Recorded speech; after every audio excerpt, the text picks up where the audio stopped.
Sometimes we have to retreat for a while and let ourselves fall into the rabbit hole.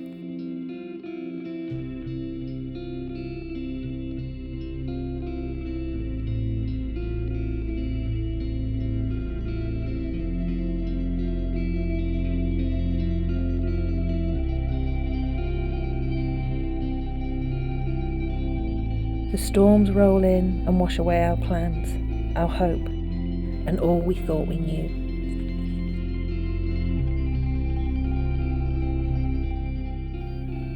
And though we may be weary, there is no time to pause, for we end up having to fight wars that we never imagined would be ours.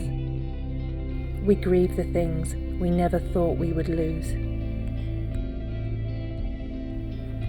and have to make painful choices we never wanted to make. But something is always there guiding us, even when we feel alone. We just have to keep walking with faith. And although our paths may change, and don't go the way we thought they would, they will always twist and turn back to where we're meant to be. In the light, in love, and still in pursuit of our dreams.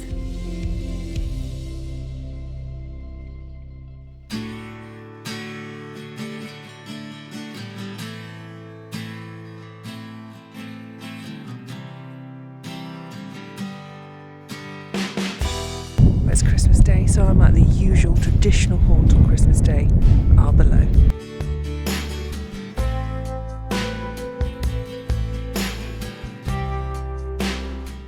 Talking past years, it's the time where I kind of look back over the last year, and 2024 I'd hoped and was in many ways a new beginning, but in many ways it's been a tough one, I would say yet again.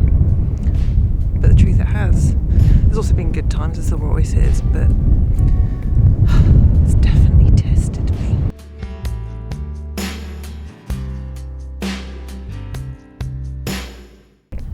It's been a bit of a year of changes and quite a bit of loss in some ways. Loss of relationships, loss of some bonds, and changes that aren't necessarily good, and they're very sad. But on the upside, what I've learned is I'm stronger than I think I am sometimes, and there's so many times I've really felt like I was going to break, and I probably have broken. But you find the strength, don't you? You always do. And whilst things aren't still perfect, and it's probably still going to be quite a sad road to go down, it's life, I suppose, and that's the thing, and that's as cliched as it sounds, it's the way things sometimes go or have to go, and they're not always in your control.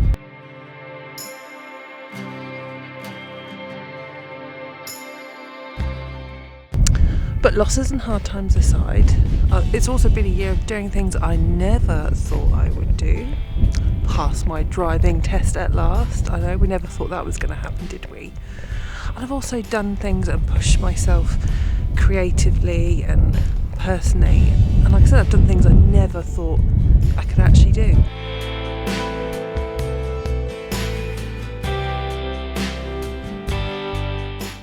I've really missed vlogging as well. Although, to be fair, I couldn't have done it. I wasn't in the mental headspace, and so many things probably still can't talk about, but they're not about me, so I don't necessarily think it's fair to share them with everyone. Maybe at some point I will be able to, but yeah, I just wasn't in the headspace all the time to do it, but I'd love to do it again because it was so much fun when I have done it, to look back and see over a year and see what I've done. I mean, I have filmed, which I will share with you, some of the things I have filmed over the last year. So we're going to go back in time a little bit and see what happened. I feel like I should be whispering, although there's no one else here, but it is so very quiet. I don't know if you can guess from the background, I'm at my favourite place, or church, should I say, favourite church, which is St Giles, Pugin's Gem.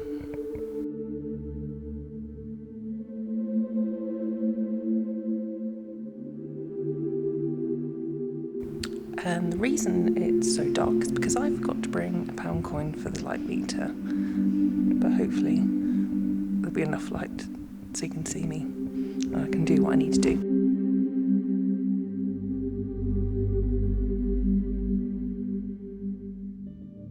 So why am I in St Giles other than I love this place? There's been some exciting updates regarding my Pugin After Dark project, which is something I've been meaning to do, work on for a long time, but over the summer sort of different things came up and it sort of seems to have projected it forward and I've pulled my finger out a bit.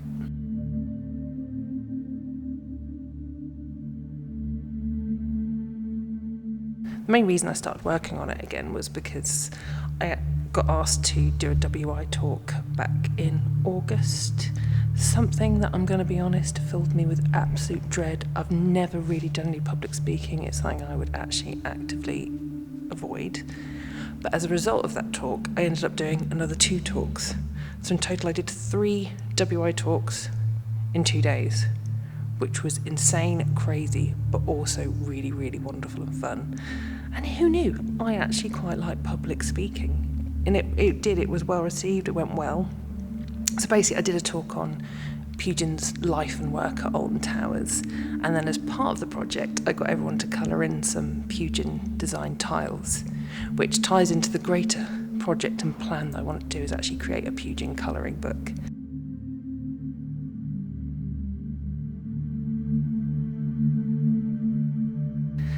And these things have been on the back burner, they were like a bit of pipe dreams, but it's just funny how sometimes fate works and then you end up, I don't know, the universe gives you a kick up the arse in unexpected ways.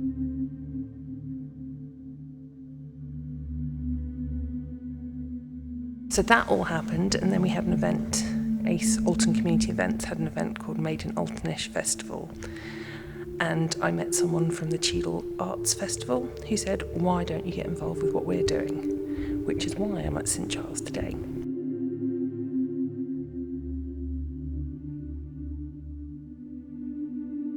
So I'll have to put what date it is, but they're having a concert as part of the festival at Pugin's Gem, which is like a gothic-y folk kind of music. But what I'm also going to be doing is getting people to colour in tiles and submit them to the project and just get them involved. But it just seems surreal, actually.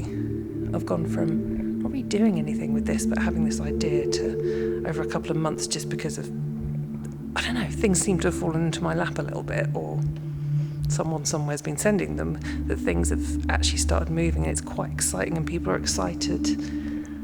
It just seems there's going to be lots of people getting involved or just branching out a little bit.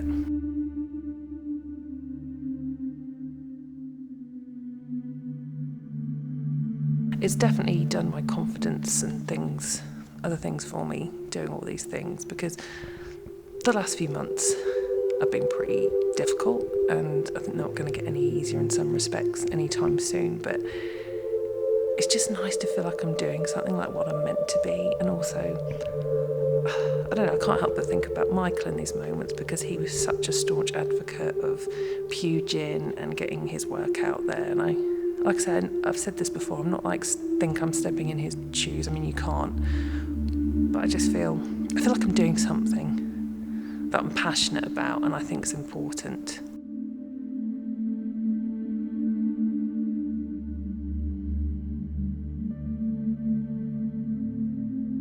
What I really love about St Giles is it just feels pure Pugin. It's not just the odd touch here or there, or things haven't been whitewashed.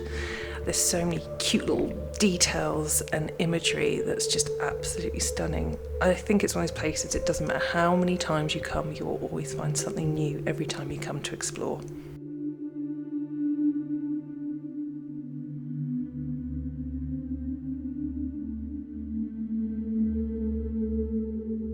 It also fills my heart that's still on sale.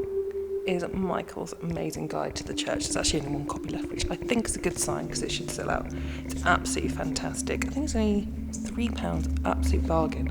So if you do come visit, buy this little booklet because it's full of such interesting details and stories about the church.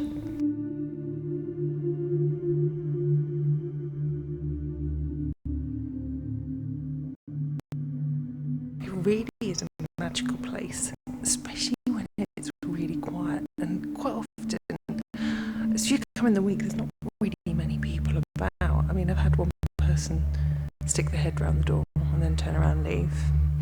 Maybe that was me, I don't know. But it's really wonderful to have the space all to yourself. And even when it's like a bit dark and the lights aren't on, it's still very atmospheric and beautiful. There are so many wonderful things about St Giles. I think actually what I want to do as well is also make a longer video, a bit more about the history, but also I think it'd be a really good subject for a talk because there's so many wonderful hidden stories amongst all the imagery and just the architecture.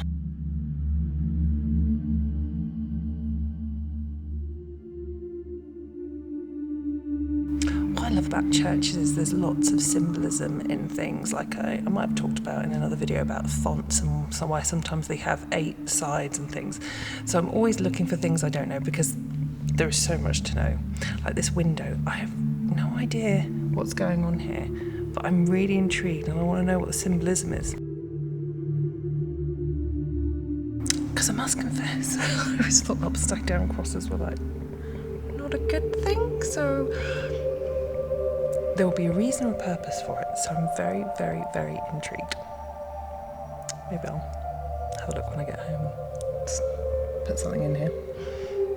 Editing me here, I have found out what the upside down cross means. So, quoting straight from Wikipedia, the cross of St. Peter, also known as the Petrine cross, is an inverted Latin cross traditionally used as a Christian symbol, but in recent times it's also been used as an anti-Christian and satanic symbol.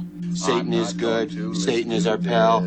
In Christianity, it is associated with the martyrdom of St. Peter. The symbol originates from the Catholic tradition that when sentenced to death, Peter requested his cross to be upside down. So now we know.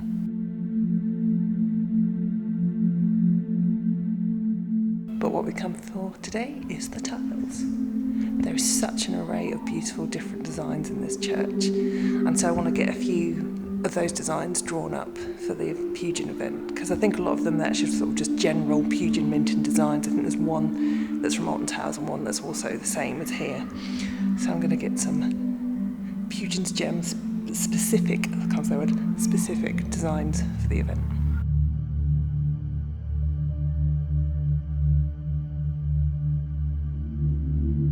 These are one of my favourite details of the church, where you've got like pattern after pattern after pattern. It's just absolutely incredible to think this is all hand painted, hand stenciled.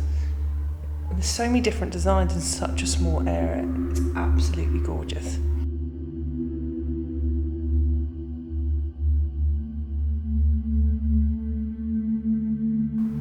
Well, I suppose it's time for me to go home, which I don't want to because I love staying here, but I've got some drawing to do. If you would like to take part and colour in a tile for Pugin After Dark's ongoing art project, visit puginafterdark.com.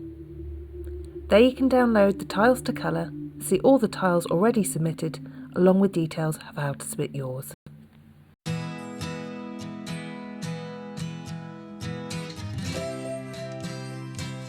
Today we took a trip out to the Peak District village of Eyam.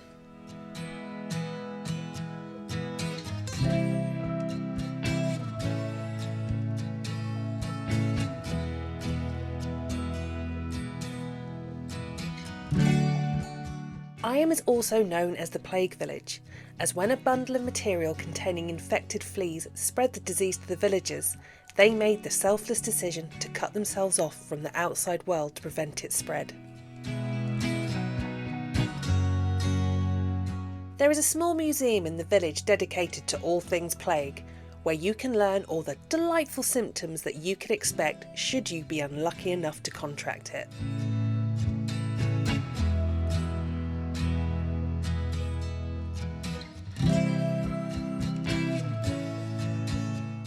And of course it wouldn't be a plague museum without a few fleas thrown in too. It's a geek big flea. No fleas on you.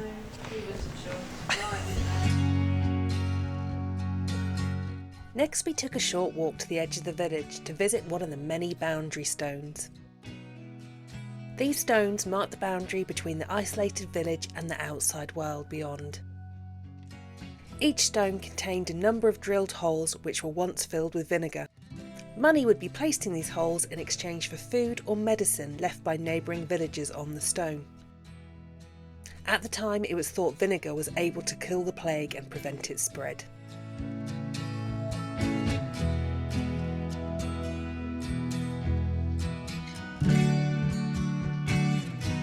On the way back to the village, our final stop of the day was exploring the enchanting ruins of an old farmhouse.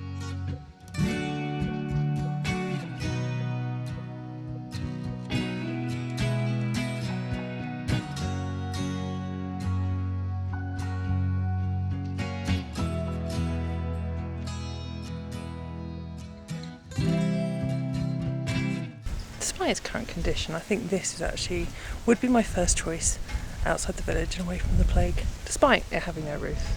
You know, no roof versus plague. No brainer, really.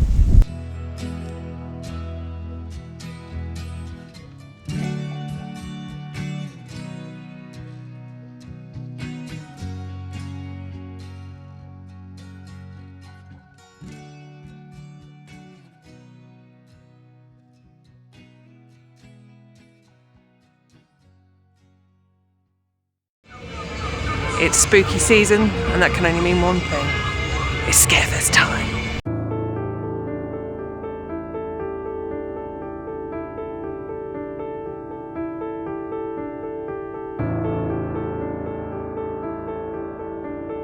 So it's opening day of Scarefest, which I've never been to before, and the main reason I'm coming here, because thank God, Hex is finally back open. Hopefully still running. We'll just ignore all the drama that's led up to this day. Nothing to see here. I know it's had a bit of a revamp. I'm really hoping it's not been changed too much, or if it has, the changes are good, because it's my favourite ride ever. So let's see what they've done to Hexy.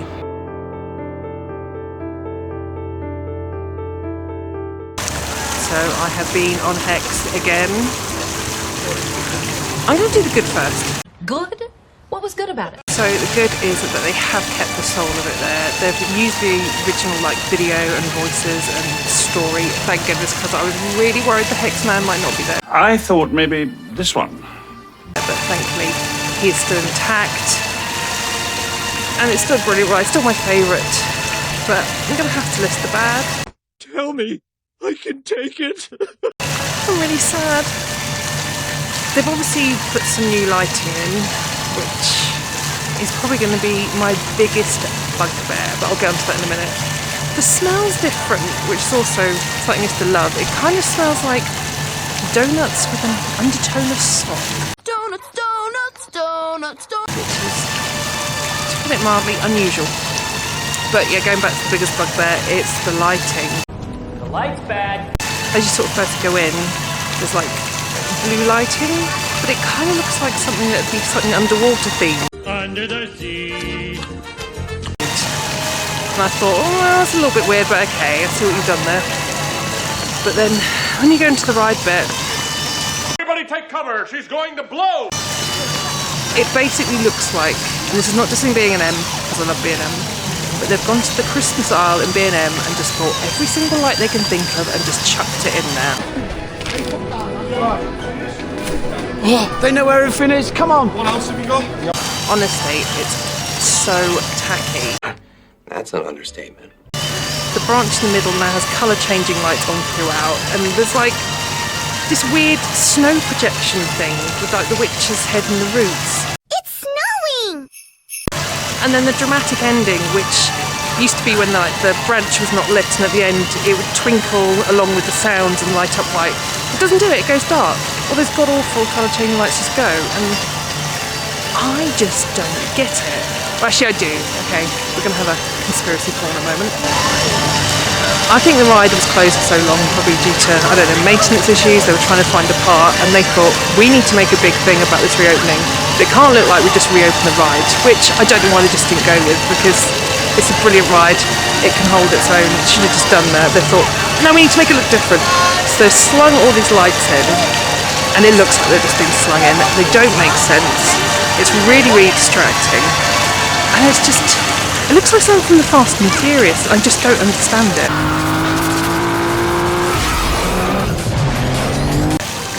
But this is one of these things I'm hoping the lighting actually breaks. That's really negative, but Isn't that a little harsh? I'm hoping in Towers Tradition the lights fail and we can just get the old hex back and all will be good with the world. Still my favourite ride, but Towers, what are you doing to me? What are you trying to do to me? Honestly, it's so disappointing. Look how good it looks. It looks beautiful. The lighting outside, inside. I don't know, they should just put a blooming disco ball. Wouldn't have made a bloody difference. Because it's time to catch this disco bastard. It is, however, very nice and quiet, and 13's only got 5 minute queues, so I think it'd be rude not to. And it's awesome in the dark. I rode that actually it was fireworks night. It was the first time I'd ever ridden in the dark, and it's amazing. So we're going to go and enjoy that.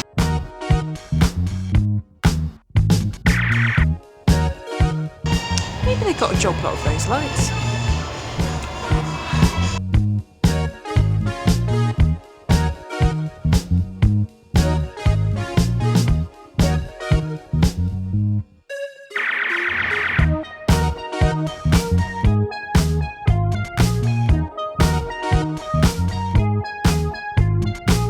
Sometimes they get the writing just spot on.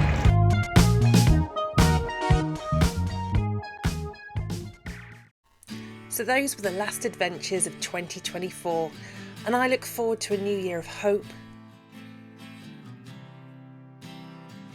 love, and many wonderful things to come. Obligatory omnibus bit at Arbour though.